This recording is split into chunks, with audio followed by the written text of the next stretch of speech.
If the German army of World War II was characterized by something, it was the creation of a series of elite divisions with which they intended to defeat entire enemy armies.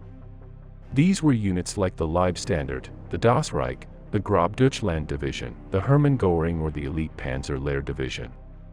Of this unit, Guderian himself commented that with how powerful it was going to be, it alone would be enough to send the Allies back to the sea. In today's program, we are going to see the complete history of the Panzer Lehr Division, which is considered one of the best panzer divisions in the Wehrmacht. To do this, let's go back to November 3, 1943. At this time, increasingly intense fighting is taking place on the Eastern Front, in which the Germans are irremediably retreating. Meanwhile, in Italy, they have managed to establish themselves in the defensive line Gustav, although they do not know how long they will be able to resist in it. At the same time, the Germans imminently await the great Allied landing in France, although they do not know where the exact place where they will attack will be. During the previous months, many German units that were in France have been sent to the Eastern Front to try to reinforce mainly the German army group south of Marshal von Manstein, which has led to weakening the defenses in France in the face of an Allied invasion. So during this November 3rd, Hitler issues his Directive No. 51, in which, among many other things, he talks about the need to stop weakening the future Western Front. It is precisely in his last point regarding the issue of land units, in which the German leader indicates that mobile reinforcement brigades should be created, made up of all kinds of soldiers who were not fighting at that time, including the instructors. It was like that a month and a half later, at the end of 1943, this 130th Panzer Division emerged, nicknamed the Panzer Lehr Division. The most striking thing about this unit is that from the outset it was considered an elite panzer division, because it was made up of instructors and professors from the two academies where panzer crews were trained.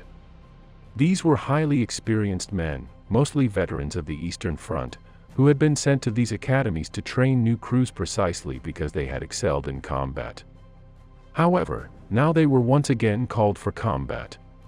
It is at this point where a great debate arises, in which we have the following question. Is it worth having an elite division on the battlefield, in exchange for removing the teachers from the academies? And it is that although we will be able to count on a very powerful unit immediately, there is no doubt that as a consequence of this, the training of the new panzer crews will be reduced and worsened, which will have negative consequences in the long run. He left it to each one to answer this question according to his criteria.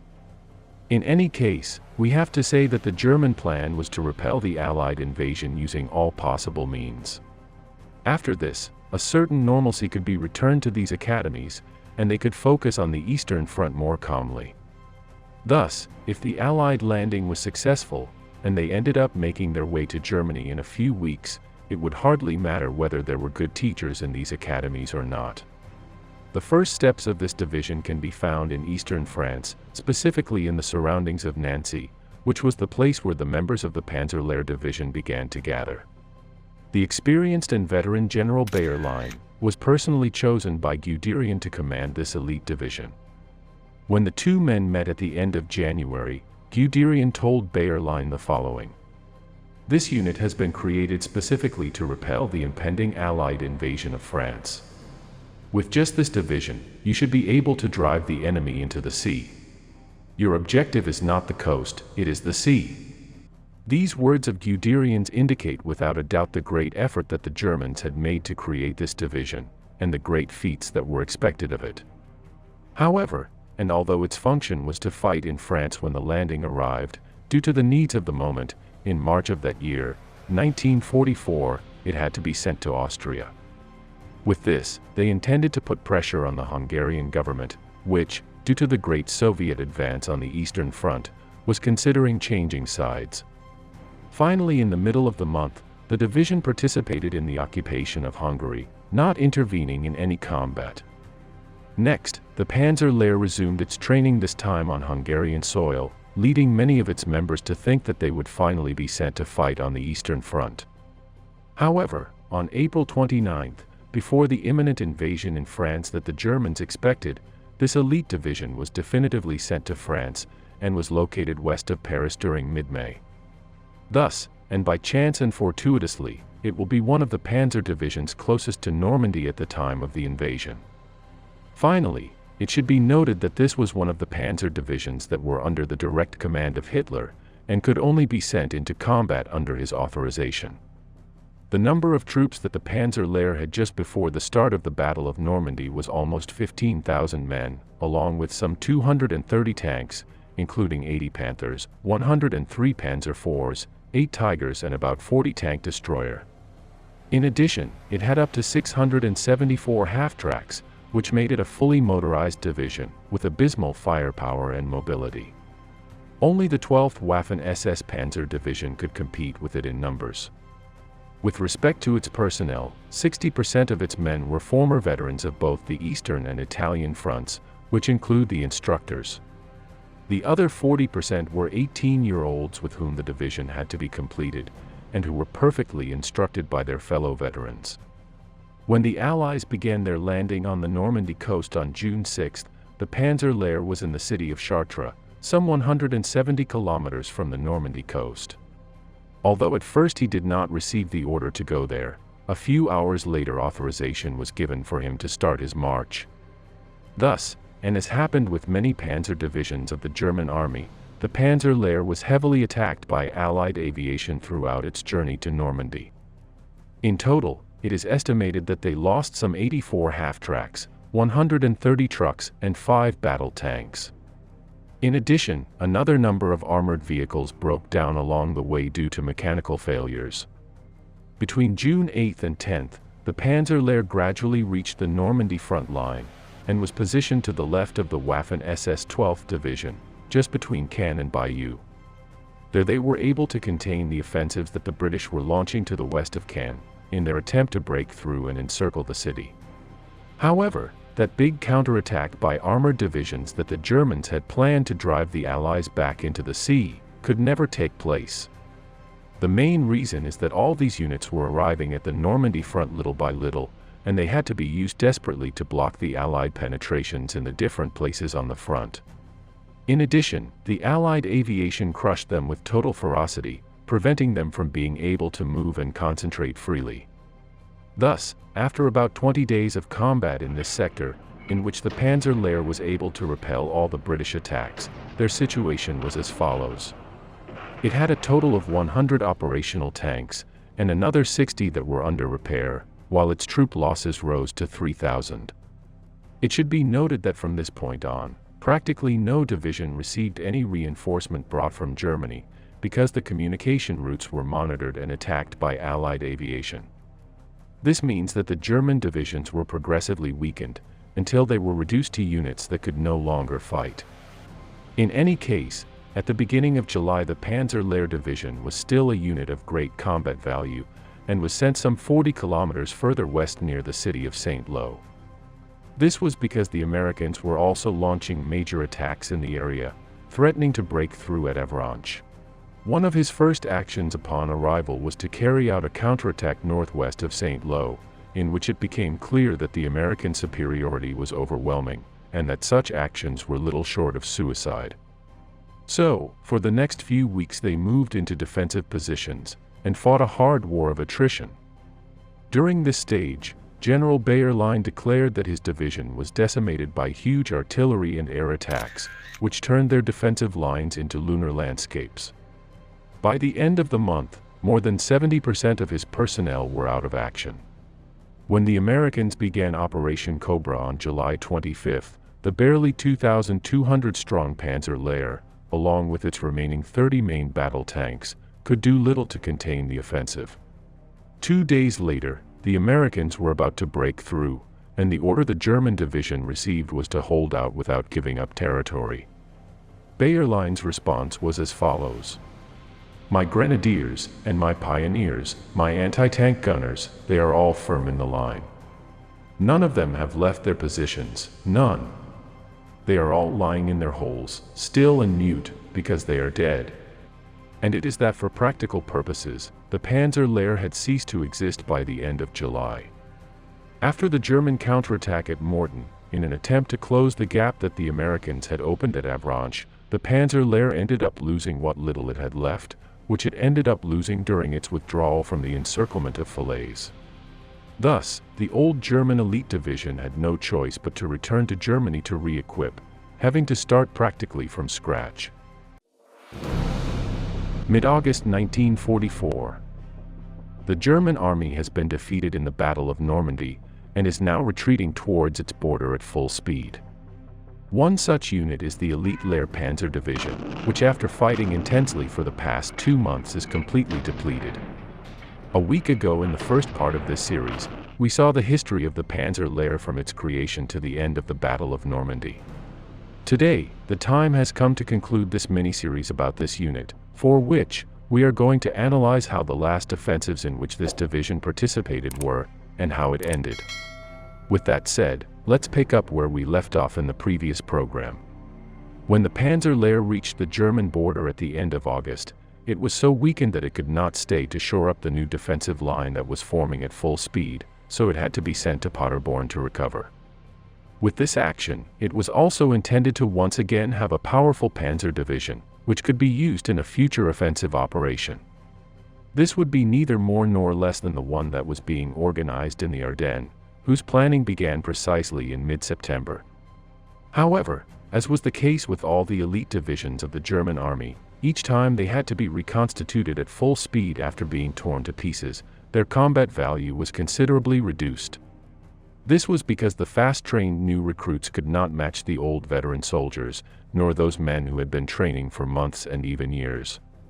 Thus, this was no exception for the Panzer Lehr Division, which was reconstituted during September and October, and could no longer be staffed with as select personnel, nor with as much material as it had been at the beginning of 1944. By the end of October, Panzer Lehr had some 12,000 troops and almost 100 armored vehicles of all kinds, of which about 35 were Panzer IVs, and 38 Panthers, along with 21 tank destroyers. As we can see, it was no longer that elite division with more than 200 tanks and hundreds of half-tracks, which made it a fully motorized and highly mobile unit.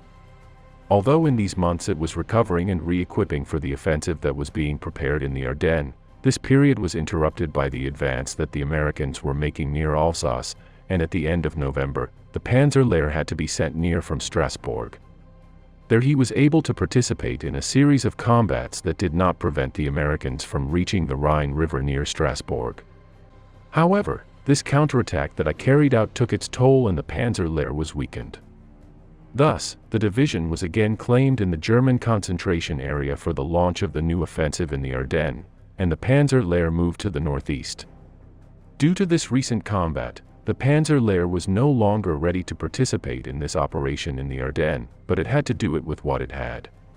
This meant that it was quickly reinforced with 2 new armored battalions, bringing it to a total of 30 Panthers, 27 Panzer IVs and 20 tank destroyers. Finally, the Panzer Lehr was framed within Manschaufel's 5th Panzer Army, which had a total of 4 Volksgrenadier divisions and 3 Panzer divisions, one of them being our protagonist.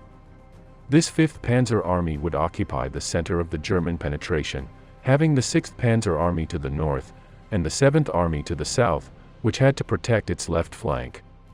His goal was to break through to Brussels, and finish closing the pincer that would take the 6th Panzer Army to the city of Antwerp. The Panzer Lehr began the attack on December 16th, along with most of the German units. However, it soon got stuck due to the collapse of the communication routes and its progress slowed down. Little by little over the next few days he was able to work his way out of the bottleneck that had formed, although as he mixed with the 26th Volksgrenadier Division moving on horseback, his speed was similarly reduced. This was one of the main problems that, in general, all the mechanized or motorized units that participated in this offensive in the Ardennes had. To this lack of roads suitable for heavy vehicles, we must also add the lack of fuel, and the difficulty they had in getting it to the vanguard of the panzers. After some fighting and after overcoming rivers such as the Clerf, on December 18 the Panzer Lehr reached the famous city of Bastogne. There the division was divided, and part of it remained to help in the assault on Bastogne, while the rest continued advancing towards the river Meuse. Together with the 2nd Panzer Division, the Panzer Lehr became the spearhead of the entire German offensive, and they were the most advanced units of all those that participated in this offensive in the Ardennes. It was in the vicinity of Roquefort that the Panzer Lehr was finally stopped, and from that point on, it began to be pressured on all flanks by the reinforcing American forces. During the last days of December, the Panzer Lehr was sent to the west of Bastogne to stop the attack that the Americans were launching from the south. At that moment it was clear that the German offensive had failed, and the fighting that was now taking place was a fight not to be surrounded, before an enemy that was pressing them on all sides. Thus, a totally depleted and exhausted Panzer Lehr had to withdraw little by little to its starting positions, which it reached by mid-January. Again on this occasion it had to be reconstituted from practically zero, and this time the difference with that division that had been at the beginning of 1944 was even bigger. It should be noted that the situation in mid-January was desperate for the Germans, as the Red Army had broken through the Vistula front and was advancing at full speed towards Berlin.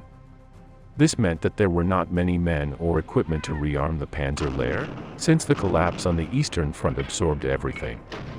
In any case, once the Panzer Lehr could be refitted again, it was sent to the Rhineland, to hold up the British advance and prevent them from crossing the Rhine and reaching the Ruhr Basin. Later during the month of March, it was transferred a little further south, to contain the Americans who had crossed the Remagen bridge and had established a bridgehead in the sector. By the date of March 15, the Panzer Lehr had only 6 Panzer III, 29 Panthers and 14 tank destroyers.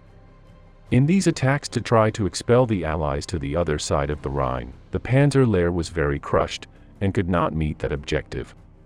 Thus, at the end of the month, the division had only 300 men and 15 tanks, having less combat value than a battalion.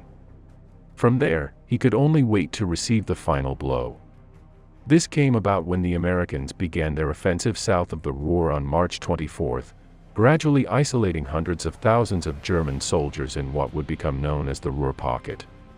Finally, the Panzer Lehr could not do anything to prevent this, and the Ruhr Pocket closed in the vicinity of Paderborn on April 2. This was one of the biggest failures of the German army on the Western Front, which made clear the little strength and mobility they had during that month of March 1945. Thus, the few troops that remained of this old elite division were part of the more than 300,000 combatants that the Allies took prisoner in the pocket of the Ruhr Basin. Without a doubt, a very little legendary end for an elite division like the Panzer Lehr, which, if you remember from the first program, had been created with enough power to throw the Allies into the sea by itself. If you want to refresh that first program on this unit, I leave said program in the description. Well, here we end the story of the Panzer Lehr. Thank you all for being part of this community, and especially the sponsors who make this possible. Subscribe and share this program if you liked it, and we'll see each other here as always, next Thursday and Sunday. See you soon.